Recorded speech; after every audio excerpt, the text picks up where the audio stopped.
Hi, this is Chris from Total Parts Plus, and today we have 2015 Holden Colorado LX dual cab extra cab ute, stock reference number 5537.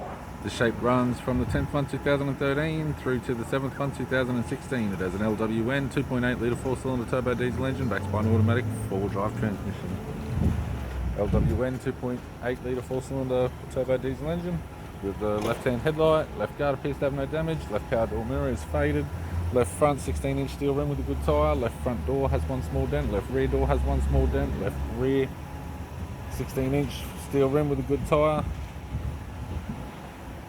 MNF alloy tray does have some damage on the taillight guards with all bolts and brackets, rear ladder rack. We have a factory fitted tow bar supplied with all bolts, brackets and loom. Right rear 16-inch steel rim with a good tyre, right rear door has one small dent, right front door has one small dent and one large dent. Right power door mirror faded on the top edge, right guard appears to have no damage, and a right front 16-inch steel rim with a good tyre. We have the driver's side door trim, power window master switch. This vehicle is fitted with grey cloth interior, automatic type console, automatic gear shifter, heater controls, touchscreen media player, left sun visor, map lights, right sun visor and the instrument cluster.